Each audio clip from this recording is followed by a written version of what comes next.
All right, we're back another Saturday on our Black Media with the Watchdogs. Good morning. I think I saw there he is, the birthday boy. Happy birthday, Carlton. You muted. All right. What you you not mute you. Okay, you 65 or 45 or 25? I turned 73 this year, in case you didn't know. 73, eh? All right. All right. What's going on your way, Julius? Because I think you over in the PW. Yes, sir. Happy birthday, Carlton. And I'm not gonna be able to party with you, but I know you're gonna have a ball. Yes. Yeah. Oh, I know y'all not gonna be able to party. This weekend. I'm currently in our nation's capital this weekend. I'm trying to go to the African American History Museum later on today. Oh, that's gonna be cool. Awesome. So to our viewing audience, we're gonna shift it up a little bit and make it a little more fun for you. So today we're gonna start off, y'all, 5 to 10 minutes, no more than that, 5 to 10 minutes to take a closer look at an issue. And I think Julius is gonna love this. We're gonna talk about the destruction of the MLK arena here in Savannah. Who want to kick it off? You said who want to kick it off? Yeah, y'all. Hey, this is your issue. You're mad. You're mad with the council. Why are you mad? I thought you had something on it or something. No. Our main topic today. We're going to talk about the building back better Black communities. But in our first 10 minutes or less, we're going to talk about. We're going to take a closer look at the MLK Arena here in Savannah. Well, I'm a little upset that the arena is being torn down. The part that has significance to our community is being torn down. That's what I'm a little upset about. I'm a little upset that you can take away the name of Martin Luther King in the Martin Luther King Arena, but you leave up the Johnny Mercer Theater part. And that's a little disturbing to me. What also is a little disturbing to me about that is that I saw on the news where they say it might take, when they tear it down, it's going to take $100 to $120 million to replace whatever is going to be there. $100 to $120 million. Are they out their damn minds? $100 to $120 million. You can renovate the damn place for that. You can make it a Black Wall Street for the to spur economic growth in our communities. You can make it a shining beacon so that people see the legacy of this Black council. This council is the scariest council in the whole country. You have no backbone, none whatsoever.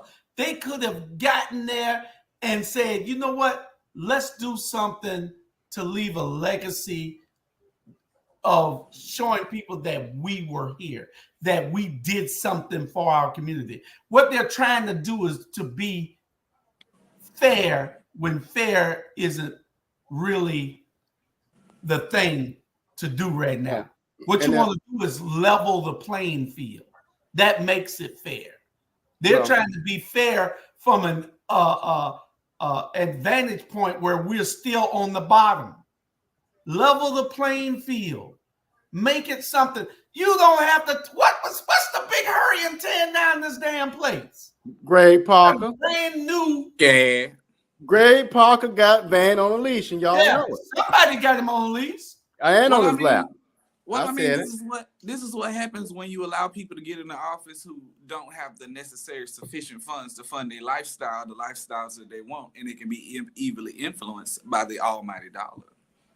Well, yeah. And let me offer this, y'all. Julius, you said a good point, and we got 3 minutes on this. What gets me is you talked about being fair. See, Black folk, and I'm compassionate. I'm a person who's done DEI work, diversity, equity, inclusion work all my life. So I get it. But we got to stop feeling guilty for not inviting everybody to every damn cookout. Everybody can't come to the cookout. I'm just sorry. We we want to always be the kumbaya culture. We always want to be inclusive. And I appreciate that. I get it.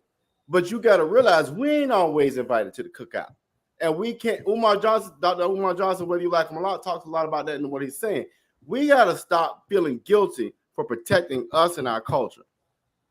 That's correct. Line. And so stop being behold. If you made black millionaires, you wouldn't have to go down there and beg Greg Parker.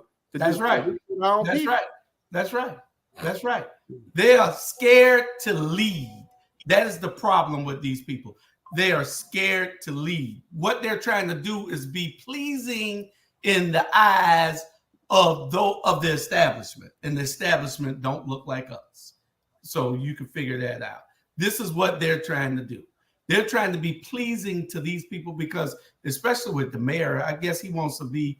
This is last term, so I guess he figures he wants to have another office, maybe county commission chair, maybe run for the state rep job or something. I don't know what he wants to do, but what we have to do is be vigilant enough to make them do what needs to be done. And if we have time, I'm going to tell y'all my thoughts on a whole lot of things today. It's especially Donald Trump. If we get into that, you see how he tried to slide it in, Carlton. See that? Or it might. People. What we do needs to be interesting. What needs to be do is to grip people. If we don't, then I'll talk about it on Wednesday. But you'll talk about tomorrow. Well, I could talk about it tomorrow, but you got to remember, I don't know where I'm gonna be at tomorrow. We're gonna be here on Earth. Hold on, y'all. Today, y'all, we're talking about. Before I go there, we're talking about what are we talking about? Oh, building back better black community. So I think, y'all, this is gonna be a 2-part series. But our first topic today, we want to talk about, as we build this conversation out, what does it mean to be black? So let me start with this video. The headline for Stacey Patton's 2014 op-ed in the Washington Post was stark. In America, black children don't get to be children. I was reminded of this after hearing about what happened to Ralph Yarl, the 16-year-old honors student in Kansas City, whose mother sent him on a big brother task, pick up his younger brothers from a friend's house. But Ralph went to the wrong house, Andrew Lester's house. And rather than open the door and ask what Ralph needed, the 84-year-old shot him through the glass door and then shot him again, all for going to the wrong address. Black children don't get to be children, but no matter your age, when you're black in America, you don't get to be fully American.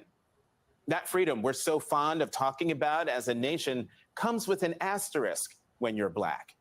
We're viewed with suspicion. We're never given the benefit of the doubt. Our actions are never presumed innocent. And with that comes a lot of stress. There are moments that sneak up on you, say sitting in a Starbucks while black, or birding in Central Park while black, or shopping for underwear while black, or Airbnb-ing while black. Then there are those moments when action is needed, but if you've read my writing over the years, you know I never leave home without my driver's license, insurance card, and business card with my husband's cell phone number on it, because you just never know. I'm one vigilante, avowed racist or homophobe away from calamity. And if I got into an accident on a country road, I'd think long and hard about whether to go to the nearby house for help. Could I be putting myself in more danger by doing so? I can't afford not to think this way. That's what being black in America means. Constantly weighing the pros and cons of countless situations and interactions and hoping you get from point A to point B with as much of your dignity intact, if not your life. All in an effort to just be. I'm so glad Ralph Yarl survived. But if you're black in America, no matter our age, after you prayed for him, you shuddered at the thought that that could have been or will be you or a loved one. We shouldn't have to live this way, and it's a damn shame that we must. All right, Carlton, what's your thoughts? What are your thoughts? One of my statement from one of my favorite TikTokers: black in itself is luxury. It simply points down to a jealous. To me, it points down to a jealousy, because if we scientifically we know that melanin is the most abundant substance in the universe. That's scientifically proven. So when you have something that's so abundant and then you can have it at the will and you can produce as much more of it, why would you not be jealous? But that situation right there is absolutely tragic. The fact of the matter is, I personally wouldn't go to nobody's door no more, because I don't feel safe doing it. Because there's too many instances that have happened over the past recent years where Black children simply have been trying to go to doors. Because I remember a couple of years ago, when he got lost and he was trying to ask for help, and then the man chased him with a gun. And now we hear where somebody has actually gotten shot. When does it end? When does somebody come and say, hey, enough is enough? Joe, let's go for it. Well, it ends when we stand up. The problem is that nobody respects us. The problem is that we don't respect each other. The problem is that there's no sense of unification in our community. We don't have that. And we've been brainwashed and institutionalized over the last 50 years to hate one another. So we don't stand up for one another. Yeah, you might say, oh, no, that don't happen. No, it happens in every Black community in this country. We don't stand up for each other. We don't come to bat for each other. We're disorganized and broken. We're in a sunken place in our community, and we have to get back to where we once were when we were fighting to get the things that we have now. Now that we have them, we have all become complacent. We become content, and we don't care anymore about what happens to Carlton. I don't care no more about what happens to Robert. See, that's why we created what we have here. What we have here on Our Black Media gets the message out. It gives the information to people.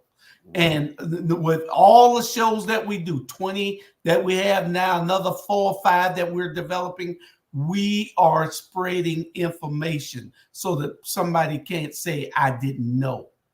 Well, you need to pay attention, because I tell you, you're not going to feel the pressure until the foot or the knee is on your neck. And that's when it stops, Carlton. It stops when we all stand up together and become one again. All right. Yeah, we're going to go to a commercial break, and we'll come back and we'll see if we want to continue with that line or continue with our topic. Hold tight.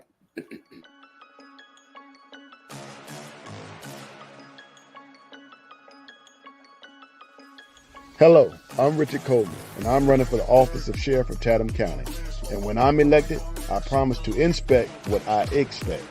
Chatham County, it's time for a change, and that change is me, Richard Coleman.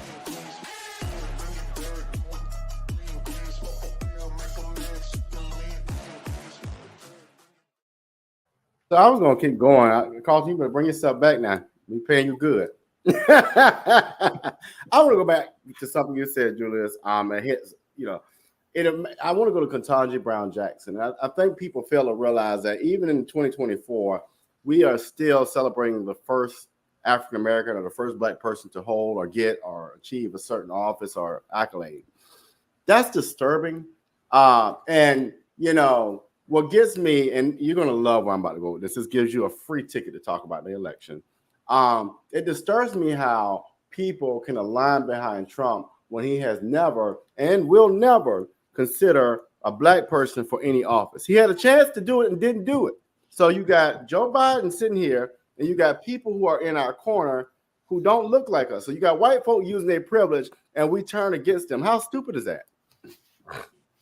Well, Robert, I'm glad that you asked that question. Because I'm serious. I'll say this again because, probably nobody will probably see the same thing that I say, because this is what I'm going to say on Tuesday and on Sunday if I'm available on Sunday. I hope that I can be available on Sunday. I should be finished by then. Donald Trump is the greatest thing to happen to the Black community in the last 50 years. He is everything that I just told Carlton about just now. Everything. He's the only one that can unify us. He is absolutely correct. As much as I dislike Donald Trump, I think he's exactly what we need right now, especially what Black Americans need. He needs to win so he can show us that we are all fools. He's the only person available that can truly unite the Black race and people of color. His racist policies, views, and actions will drive us to a point where we have no choice but to unite. We will have no choice other than to come together and fight against that which threatens to destroy us. A lot of people will probably die, and even more will suffer harshly from another virus of Trump, meaning another Trump administration. The Democratic Party has been an enabler for the laziness of African American people. They have been an enabler for Black complacency. They have been an enabler for decades of underachieving African American economic growth. The Democratic Party is weak. I am sad to say that I am a Democrat. The Democratic Party has been an enabler to the disunity of the African American people. The Democratic Party is broke. They want to be woke.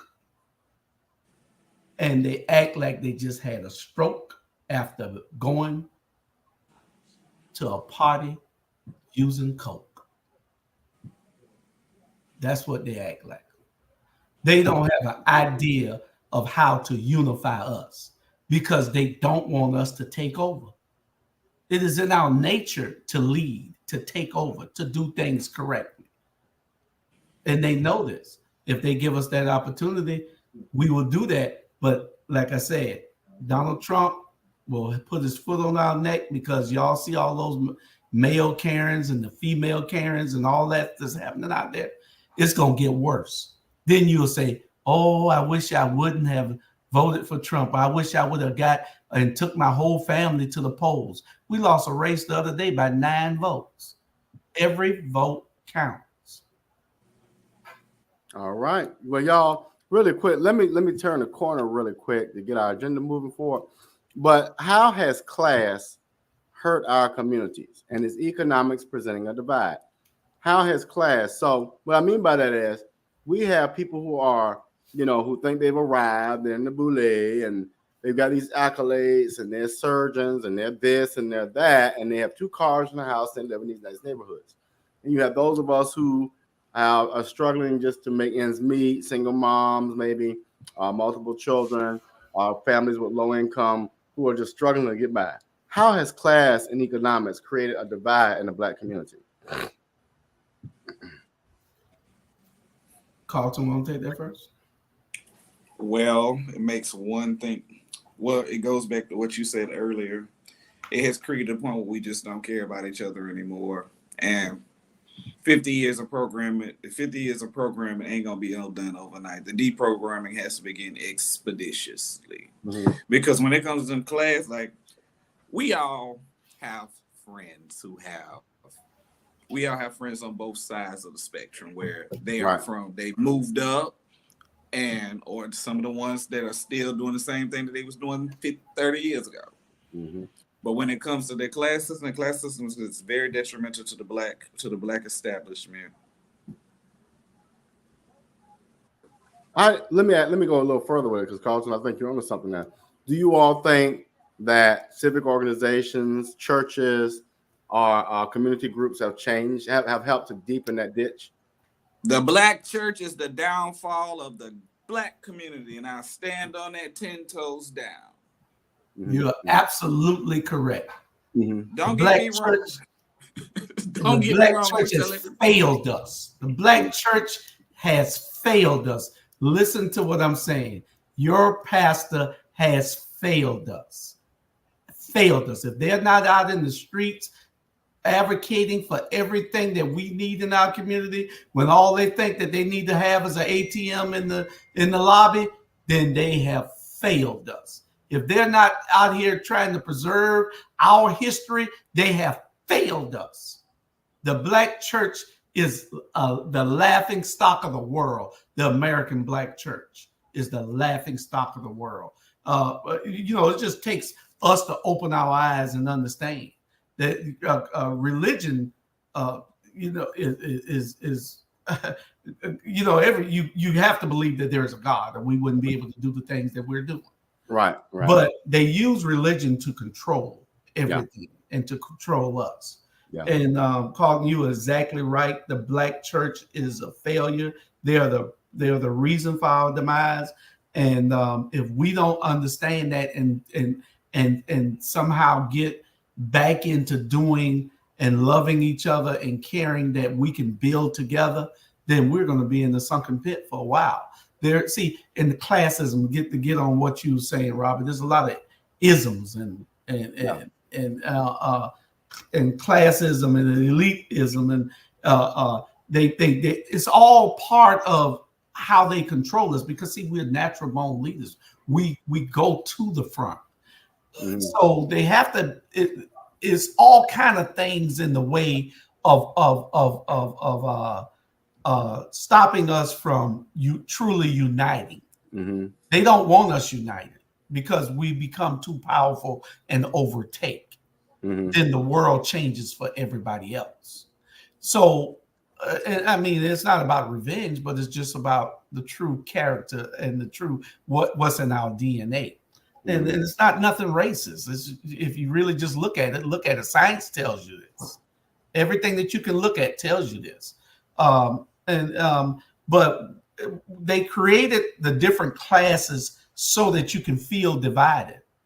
Somebody has to be on the bottom, but only those that want to be on the bottom. I know several people that don't want to work nowhere but a hotel, that don't want to work nowhere but a restaurant.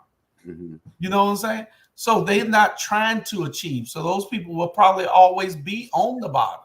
Mm-hmm. Everybody can't lead, but you can have the mentality to lead.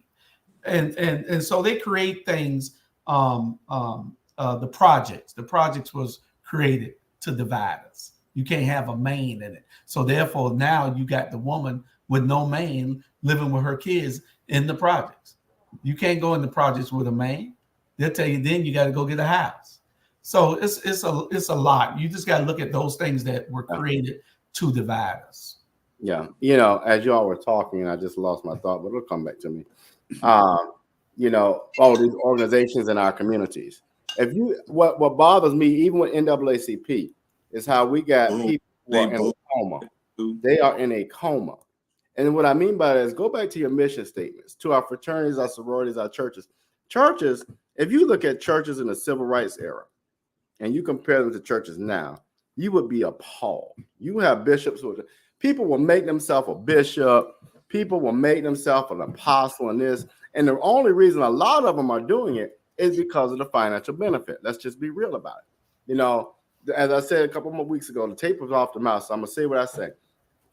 Everybody in Savannah, everybody in Atlanta, everybody in the United States ain't anointed. Y'all need to stop that lie. Some of y'all can't even preach.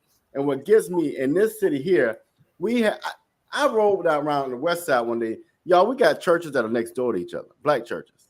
How ignorant is that? So what you're saying is, I must have a much more prophetic voice than you. And so I'm going to preach better. So we're going to split that. And instead of having a pool of resources, right, we're going to divide the resources.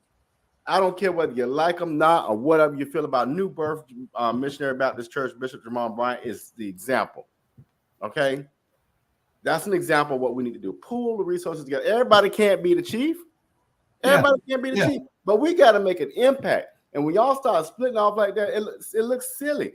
It just looks silly. Yeah. We're not accomplishing anything. Over 900 black churches, 900 churches in Chatham County. 900 churches and more opening every day. With There's 4 or 900 5 churches people in Savannah, in Chatham County. in Chatham County. Yeah. 900 and something. Yeah. How in the hell can you talk about you trying to take somebody to God when you can't even be godly with other people? There you go. You got to divide yourself. It's 5 and 10 people in these churches. 5 and 10 people. Instead of saying, let's close this church down and build a bigger one and a better one to glorify God. What they're saying is, let's keep these churches so you can glorify me, the pastor. You know, and all you got is 10 members in it. Close the church down. It's just a building. It's a building. Right. Build something better on it. Build something where you can say, let's go get these other 5 churches and we all gonna come together and build something where we can all love God together, so we can all worship God. Educate our kids. Save the homelessness. Yeah. Do something meaningful. Come on, people. We ain't doing nothing but patting ourselves on the back. Yeah. It's crazy. It's Calvin, crazy. before we go to commercial break, what's your thoughts on this? You know what? I started it off. That is deplorable, but the problem is it's like them 5 people, like you said, it's 10 people in the church. Them 10 people got mad at the last pastor and said, one of them said, well, I'm gonna go start my own church and we gonna go over here in the storefront. But other than that, I don't want to delve too much in it, because talking about it upsets me, and it's not a subject that's friendly to most. But earlier, something that you said, the one thing that I will say is, while it's on my mind, is about the projects, is the fact that Black people, we have to realize that when we came, we are community creatures. We are community people. We value, that's where we come from. It goes all the way back to our roots, and that's what we stand on. So being one people to come in is part of the natural nature that we have. Shouldn't be, but it is. But yeah, that's my thoughts right now. All right, we'll be back. We want to hear from Patty Hewitt. She's running for the 1st Congressional District in South Georgia. We'll be back after her message. I'm Patty Hewitt, and I'm worried about our future. Last one. I think about my grandkids and the belief that they deserve every opportunity. And what you deserve, what coastal Georgia deserves, is someone who cares more about their community than about corporate profits and big pharma. I'll see you later. All right, thank you. Small business owners and hardworking Georgians are the heart of our community. Have a good day. Not CEOs, not lobbyists, not shareholders, but who's taking care of them? It's time to ask yourself, what do you want from your government? This is our year to stand up against what we know is wrong. No more DC politicians invading our home life. No more racism that kills dreams and spreads violence. And no more corporate greed at the expense of workers' rights and our environment. So what would be the most meaningful help to you? I've spent the last 8 years working behind the scenes, mobilizing our communities for positive change. And while that is really important work, I can't stand by and allow the same tired politicians to run this country, the same ones who've neglected the real needs of Georgians. I'm ready to take our seat in Congress so I can fight for you and your families. I vote for you. Thank you, my darling. I love you. This isn't about party lines. This is about voting for a better future for more Georgians. Enough is enough.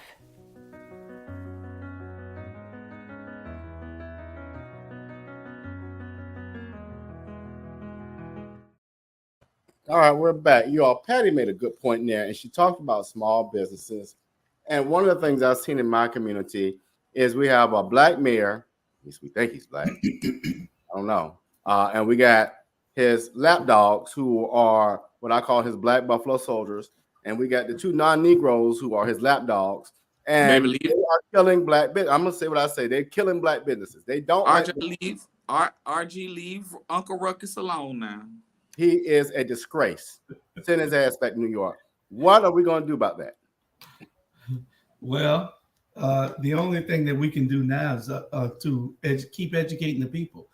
One thing that we have, the reason that they're in control is that we didn't do what we're supposed to do in the last election. We talked about it. We talked a good game. but they knew that we weren't going to be united. And that's partly all of our fault, all of us, because we said that we were going to get out and we're going to get behind this candidate and we're going to get, but we never did it together. We're too caught up in silos where we do things alone when we need to do. Power is in numbers. Anything that you do in the world, power is in numbers. $100 is worth more than 20. $1 is worth more than 10 cents. So power is in numbers. 100,000 people showing up on the footsteps of the Capitol is more powerful than 15 of them showing up on the steps of the Capitol. So you people respect numbers. They don't respect when you don't bring those numbers, and they don't respect when you don't have the ability to stay in the game and fight, continue to push until something happens, And so that's what needs to happen. We got to have it where we are all united on the same message, working together. We should not have to go, Robert, you going on Wednesday, Julius, you going on Thursday, Carlton, you going on Saturday. No, we should all be there the same damn day. It's maximum impact. When we all jump off of that van 15, 20 strong, and we going to do some things in neighborhoods. We're going to talk to people and knock on doors. It's about being engaged with the community. That's the only thing. See, because they're not paying attention. They're not seeing what we seen or hearing what we hear. So we have to go out and we have to meet them where they are. And so when we go meet them where they are, they respect that. They'll get out and vote because they say that we took the time to come to them. That's part of the new politicking now. If we don't politic that way now and campaign that way now, you're gonna lose races. Well, and Carlton, let me share them. He talked about numbers. So what we do know, and these are facts I'm about to spit out, Carlton, I want your reaction. We have a black working class, who can barely afford to get downtown and work in these elaborate hotels in this entertainment district in Plant Riverside, for example. They can't even afford to live or spend the night in the hotels in which they work, right? Because of living wages, right? We have $1 billion coming through this port daily, and we have the highest poverty rate in this region, right? Not only that, liquor licenses. Black businesses are suffering because we won't administer liquor licenses because they're in black communities. That's just the bottom line. But if you go in the second district, you'll see over 500 liquor licenses. I'm willing to say less than 1%, less than 5%, let's just put out there, less than 5% of black businesses in Chatham County have liquor licenses, and even less in Savannah. So why does that matter? Rashida Edwards has Vintage Event Space in West Savannah. And because of alcohol overlay, our black city council will not award her a liquor license, which means she can't compete with white businesses that are event spaces. So if I can't compete, I can't create jobs. If I can't create jobs and I can't sustain, I go out of business. So we have all of these numbers I just threw out to you, because Julius is right. It's all the numbers on both sides. We are killing ourselves over stupid policy, over people who don't know how to lead, and over folks who are up Great Parker's ass so far that they can't see the sunshine. How do we change that trajectory? The side note, what I want people to realize so they grasp a better concept of what you mean, because I remember when I wanted to use her event space and we was talking about it, she told me that she couldn't have a liquor license, but maybe 20, 30 feet away, literally from the front door, she could put the liquor stand over there and it would have been fine. That's crazy. And the concept that you're that in that close of proximity that you can't have it, but this business that's right next door to you can. In the same neighborhood now. Let's keep this right. Ain't much on a different street. It's 20, 30 feet. It's crazy. It is crazy. And it all boils back down to the same thing. Rules can be changed to grandfather people in. If we don't show up in numbers to make people do things that are in our best interest, then they think we don't care. If you got 4 or 5 people showing up when you should have 400 or 500 showing up, then they don't think that you care. See, because those 400 or 500 can change the outcome of their seat being held by them. So they respect that. But your 4 can't do too much to them if everybody else isn't paying attention.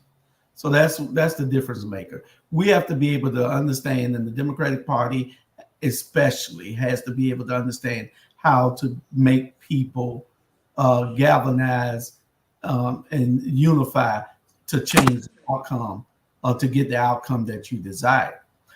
Prime example is Stacey Abrams. Stacey Abrams, first race, she got off the bus, or she got off the bus or the car or van, whatever she was in, and she went and knocked on doors, kissed babies, shook hands, and talked to people. On the second time, she done got too big for herself then. Then she came here and she got off the bus, and when she gave her speech, she got back on the bus. You know, when she was on Oprah and every damn body else show all over. You know, those people can't vote for you.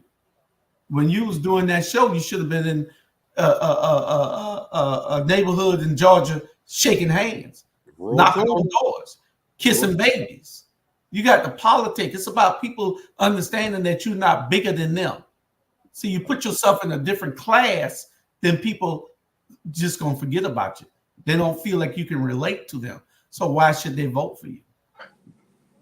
There you go. All right, y'all, we're gonna do another commercial break, and then I'm gonna play a clip, and then we're gonna change kind of the trajectory. Hold tight.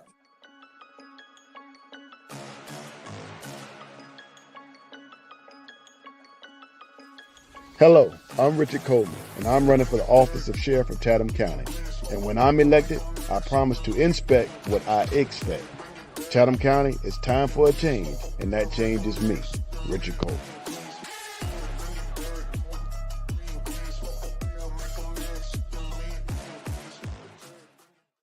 All right, y'all, hold tight. We're gonna play this really quick. People except for black people. Interesting to see the black communities in Chicago and New York screaming bloody murder now because these illegal immigrants are coming into your towns. I've been warning you black folks in the inner cities for years. You know what he wanted to say. I've been trying to warn you niggas. The white liberal politician is your enemy. Malcolm X said it in 65. He's a fox. He says that he's going to help you for his own personal agenda. But yet you'll keep voting for these white fucking liberal politicians that don't give a about you. Every election, 92% of the black vote goes to Democrat. If that just drops to 80%, the Republicans will win in a landslide. We don't need all of them to wake up. We just need about 5% of them to wake up. The other 80% of them niggas can stay asleep. They can stay in that coma. I don't understand, man. They just got this allegiance to liberals. I don't know why. It's like in the black culture, they feel that they're obligated because they're black. They should vote for liberal politicians. Everybody's getting fed up with black people except for black people. All right, what do y'all think? What do you think? Julius, you just talked about it. He put it out there in a different way. What do y'all think? I sure hope Facebook don't hear. I hope they hear those bleeps in there. Yeah, that wasn't us. The words expressed by them were not ours. Yeah, but it's on this platform. Hey, blame it on Carlton Carter. It's his birthday. It's all you know, we just have to understand that it's going to take all of us, and that we don't understand that yet. I seen something saying that. And they want to throw this thing out that all the Spanish people are coming here to take black jobs. What the hell is a black job? Y'all pick cotton. What black job they talking about? So we are the underclass. We are that class that you step on. We are under their foot. Because what black job? What the hell is a black job? Oranges. Joggers. You know, I mean, on the side note of that, what I feel like we know what he meant, but for the elaboration of the people, the few jobs that black people actually hold, but mostly They're not coming here for that. They come here for other jobs and do their stuff too. When they come here, they're set up. You got to think, when the Asians come over here, they move, they get their stores, they get their restaurants and stuff like that. Where do they go? The Black community. Others, they have been taught. I was watching a video and it was said that they are taught when they come over here to utilize the black dollar, because the black dollar will set them up for success. Because the one thing that my people have, we have terrible spending habits when it comes to stuff. Me. Baby, when I tell you, I have the one thing that bothers me right now is the fact that I can see somebody walking, that I can see somebody out in public dressed to the nines. And guess what you're doing? You walking. Why do you have on a pair of $210 Jordans, some more, 200 up, I'm gonna say 200 up, and you walking? You ain't got no car. You on the phone trying to get somebody to do this, that, and the third. And then after that, I see you about to lick your lips and you about to do one of these numbers. So guess what? We know what you about to do. Don't hate now. Hold up now. Not too much now. I mean, but when it comes to it, we are our own downfall. Yeah. True. To your point, what one of the things I'm working on this with both sides of my family. Instead of buying hair and nails and eyelashes, let's buy stocks, bonds, investments, money. Let's invest, right? Instead of buying that child a playground set or a new pair of new polo, let's invest in some stocks and bonds and some housing. I tell people all the time, I would never buy a brand new car again. Every car I buy from now on will be pre-owned. Why? Because the time you drive that car off the lot, you lost $5,000 in the investment. You put money in a home, you're going to always gain. So we got to change our mindsets. You're exactly right, Carl. Well, and building black wealth is easy, but see, like what you just said, Robert, and how we keep saying what we're doing is just lip service, because we can't get they've ingrained it in us so long and so deep that we can't get 500 guys to put $50 in a week together and build something. We can't get that same group to say, okay, let's get our credit together with the best people in it, put them forward to let's go build our own hotels.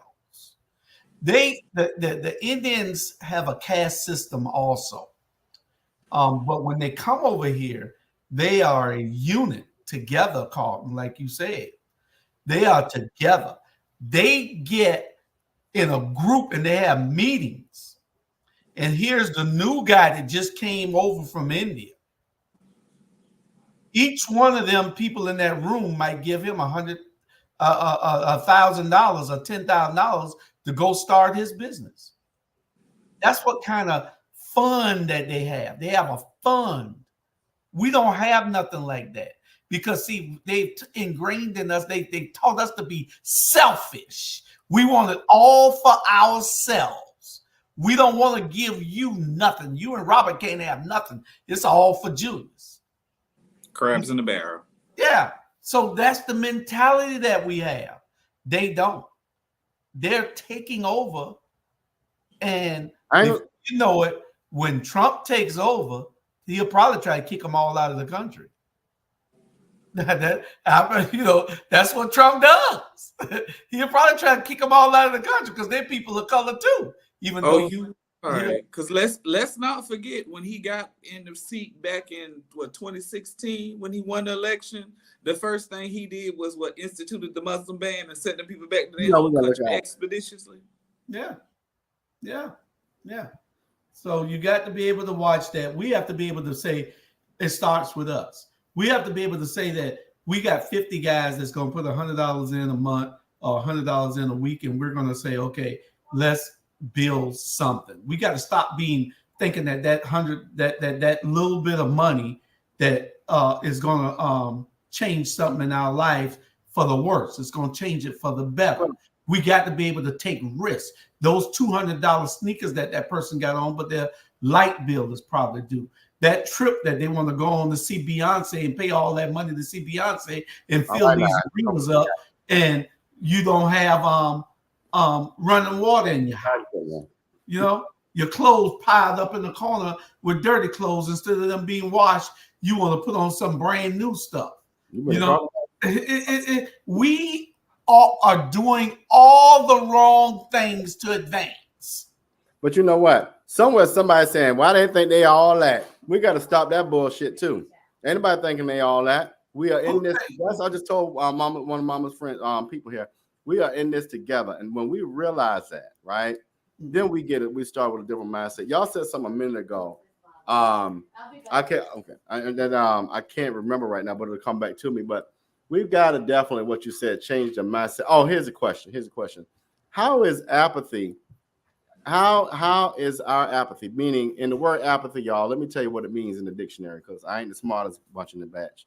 But apathy means lack of interest, enthusiasm, or concern. Apathy is the lack of interest, enthusiasm, or concern.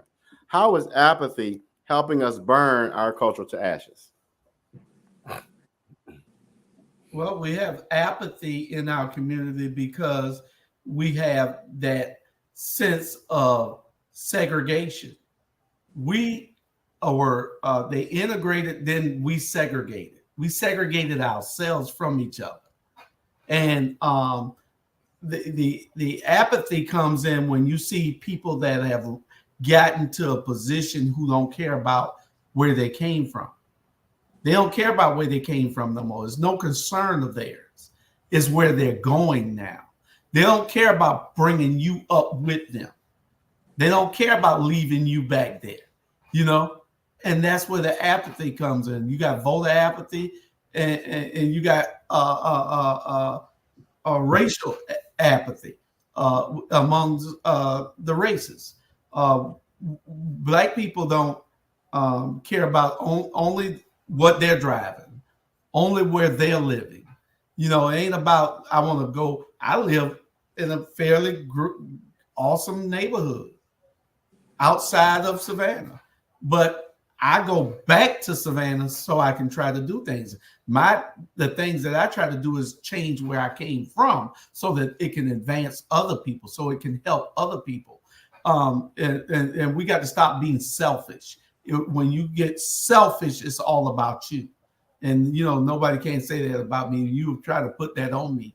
A lot of people try to say it's all about Jesus. Ain't nothing I do about me no more. I got grandkids. It's about teaching them. It's about showing them. It's about leaving a legacy for them. All right. What you thinking, Carlton? You know, what is apathy doing? I mean, you know, from ash we come, ash we return. We almost back to ashes. You know, the fact, it's something. The one thing I want to say is, why do, when we get to a certain success level, that we may be living in a predominantly Black neighborhood, but then we decide to move to somewhere else?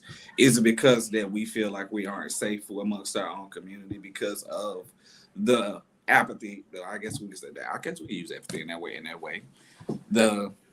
To not feeling safe around our own people, to feel like we have to move out so that people don't become jealous and envious and stuff like that amongst where we currently are. Hey, listen.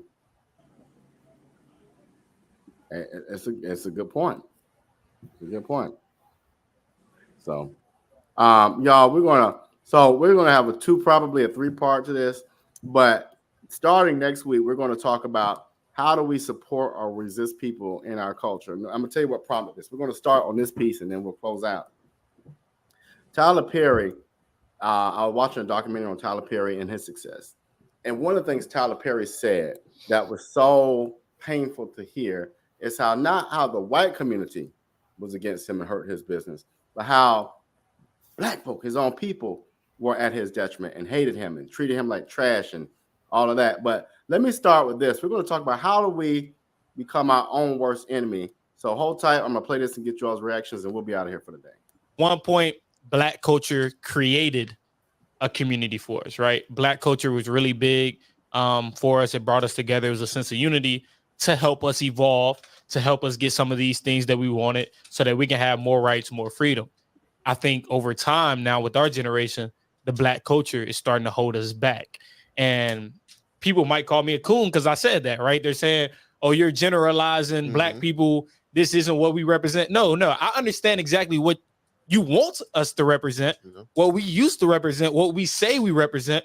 But it's another thing when your actions don't match your words. And you're going to be diplomatic about it. I'm going to generalize these Negroes. When your action don't match your words, it's like, okay, we say we are this as a community. We stand for this, we stand for that.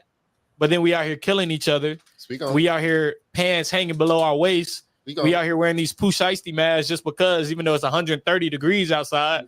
But we mad when people, at one point, Black culture created a community for it. So, I think, part of, and let me say this before we move forward, y'all. Some people today are going to get aggravated and not like what we say. That means you're part of the problem. Do something about it. So I want reactions to that video. We'll start with you, Julius. Well, he was talking to people who aren't paying attention. The reason that you're talking about those kids, and those kids are out there shooting and killing each other here in Savannah is worse, just as worse as any place else. Jacksonville is on fire. So they're killing each other, and we're letting it happen because we don't know how to control our children. I don't know of any of my relatives that's out there doing it. I would hope that they're not.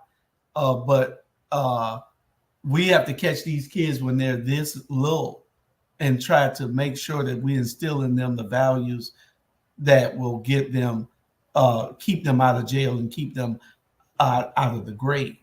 That young man said a mouthful just now, but he's talking to people who aren't listening. He's talking about people who aren't listening.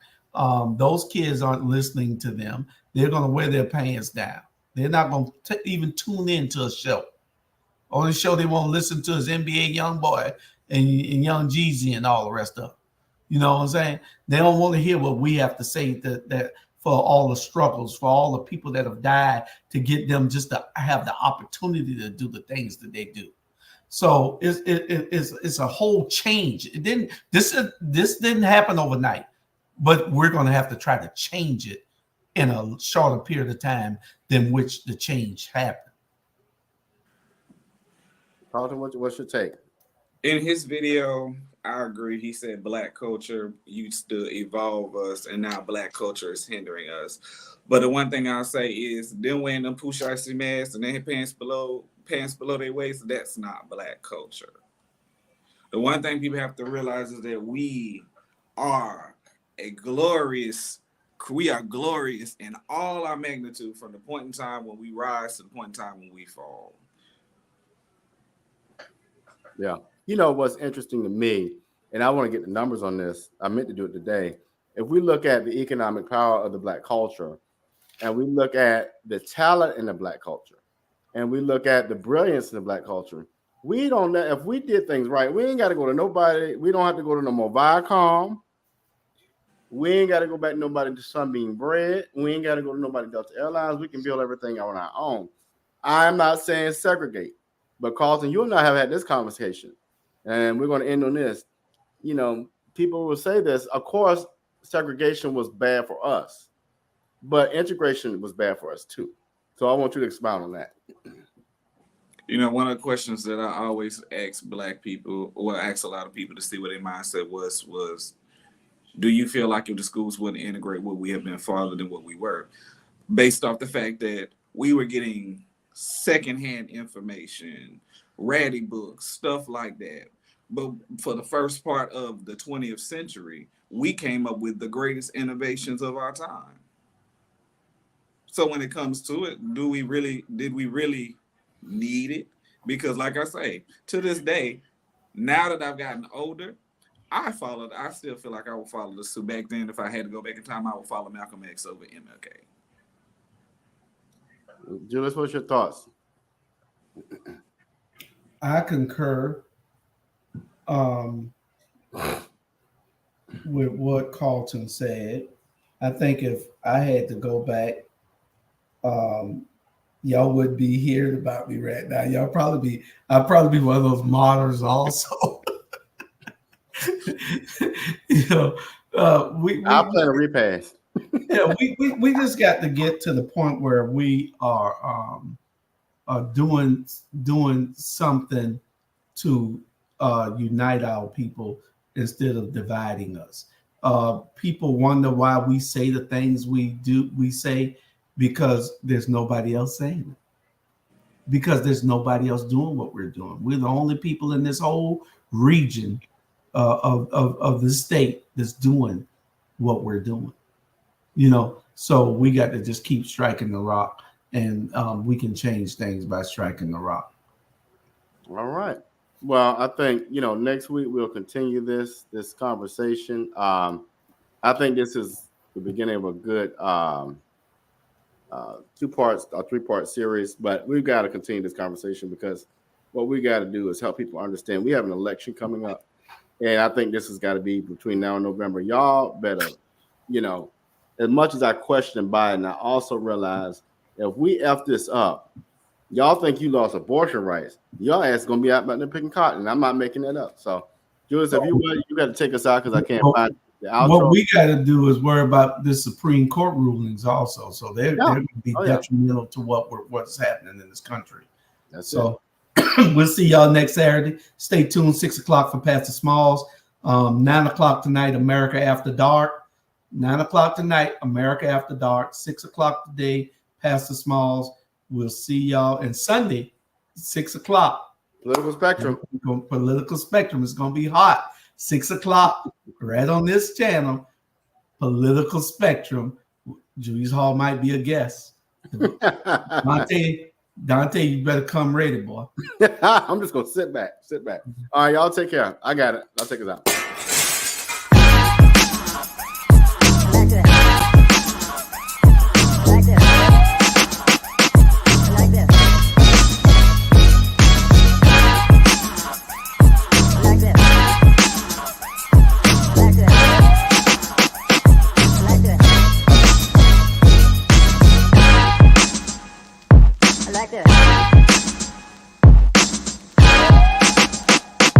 Like this.